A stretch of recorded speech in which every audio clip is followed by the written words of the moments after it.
Palestine Israel പ്രശ്നം അടിയന്തരമായി അവസാനിപ്പിക്കണമെന്ന് യു.എസ്. സ്റ്റേറ്റ് സെക്രട്ടറി ആന്റണി ബ്ലിങ്കനുമായി നടത്തിയ കൂടിക്കാഴ്ചയിൽ ആവശ്യപ്പെട്ടു. UAE. President Sheikh Mohammed bin Zayed Al Nahyan ഇക്കാര്യം ആവശ്യപ്പെട്ടത് ഗസയിൽ ദുരിതം അനുഭവിക്കുന്നവർക്ക് സഹായം എത്തിക്കണമെന്ന നടപടികൾ യു.എ.ഇ. ഊർജിതമാക്കിയ സാഹചര്യത്തിലാണ്. ദുബായിൽ നിന്ന് അരുൺ പാറാട്ട് തത്സമയം ചേരുന്നു. അരുൺ, ഗുഡ് മോർണിംഗ്, പറയൂ. Good morning S K. പലസ്തീനിൽ ആക്രമണം രൂക്ഷമായ പശ്ചാത്തലത്തിലാണ് പ്രശ്നം അടിയന്തരമായി അവസാനിപ്പിക്കണമെന്ന് യു.എ. വീണ്ടും ആവശ്യപ്പെട്ടിരിക്കുന്നത്. US. State secretary Antony Blinken കഴിഞ്ഞ ദിവസം യു.എയിൽ എത്തിയിരുന്നു. ബ്ലിങ്കനുമായി യു.എ. പ്രസിഡന്റ് നടത്തിയ ചർച്ചയിലാണ് ഈ കാര്യം അദ്ദേഹം ആവശ്യപ്പെട്ടിരിക്കുന്നത്. ഇന്നലെ ഖസർ അൽ ഷത്തിയിലാണ് ഇരുവരും തമ്മിലുള്ള കൂടിക്കാഴ്ച നടന്നത്. കൂടിക്കാഴ്ചയിൽ പലസ്തീൻ വിഷയം തന്നെയാണ് പ്രധാനമായും ചർച്ചയായെന്ന് തന്നെയാണ് നമുക്ക് മനസ്സിലാക്കാൻ കഴിയുന്നത്. ഗാസയിൽ വെടിനിർത്തൽ നടപ്പാക്കണമെന്നും സാധാരണക്കാർക്ക് നേരെയുള്ള ആക്രമണം നിർത്തണമെന്നും ഇവർക്ക് കൃത്യമായിട്ടുള്ള സഹായം എത്തിക്കണമെന്നും ഇതിനുള്ള അടിയന്തരമായ ശ്രമം ലോകരാജ്യങ്ങൾ ഒന്നാകെ തന്നെ എടുക്കണമെന്നുമാണ് ഷെയ്ഖ് മുഹമ്മദ് കൂടിക്കാഴ്ചയിൽ പ്രധാനമായും ആവശ്യപ്പെട്ടിരിക്കുന്നത്. അതോടൊപ്പം തന്നെ ജനങ്ങളെ മാറ്റിപ്പാർപ്പിക്കാനുള്ള നീക്കം തടയണമെന്നും യു.എ. ആവശ്യപ്പെട്ടിട്ടുണ്ട്.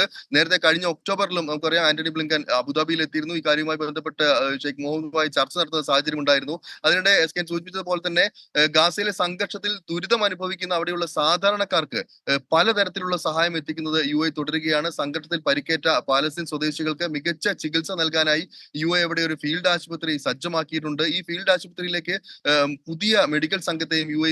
അയക്കുന്ന ഒരു സാഹചര്യമാണ് ഇപ്പോൾ ഉള്ളത്. യു.എ. പ്രസിഡന്റിന്റെ പ്രത്യേക നിർദ്ദേശപ്രകാരം ഗാലൻ നൈറ്റ് എന്നുള്ള ഒരു കാരുണ്യ പദ്ധതി നടക്കുന്നുണ്ട്. ഈ കാരുണ്യ പദ്ധതിയുടെ ഭാഗമായിട്ടാണ് ഈ ഒരു നടപടി.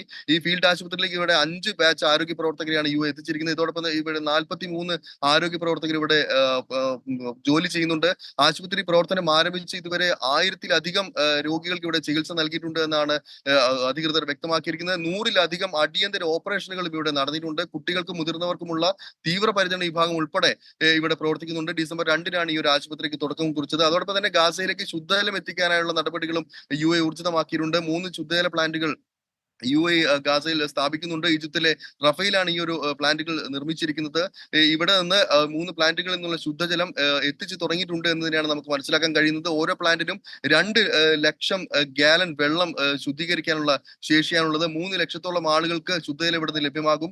അതോടൊപ്പം തന്നെ ഗൾഫ് മേഖലയിൽ ഇപ്പോൾ മഞ്ഞുകാലമാണ്. ഈ സാഹചര്യത്തിൽ ഈ കാലാവസ്ഥയെ പ്രതിരോധിക്കാനായി 4 ലക്ഷം ജാക്കറ്റുകൾ ഗാസയിൽ എത്തിക്കുമെന്ന് ഏറ്റവും ഒടുവിൽ ഇപ്പോൾ അധികൃതർ വ്യക്തമാക്കിയിട്ടുണ്ട്. ഈജിപ്തിൽ നിർമ്മിച്ചിട്ടുള്ള ജാക്കറ്റുകൾ അൽ ആരിഷിലേക്കാണ് എത്തിക്കുക. ഇവിടെ നിന്നാണ് റഫ അതിർത്തി വഴി ദുരിതബാധിതർക്ക് എത്തിക്കാനുള്ള ഒരു നടപടിയാണ് യു.എ. ഇപ്പോൾ ഏകോപിപ്പിക്കുന്നത്. ഏതാനും ദിവസങ്ങൾക്ക് മുൻപ് 16 ലക്ഷം ബ്ലാങ്കറ്റുകൾ ഉൾപ്പെടെ യു.എ. പലസ്തീനിൽ എത്തിച്ചിരുന്നു. ഇതിന് പുറമെയാണ് പുതിയ നടപടി.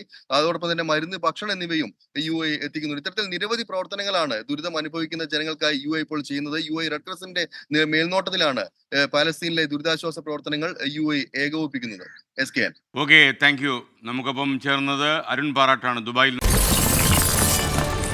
24 അഞ്ചിന്റെ വജ്രത്തിളക്കം.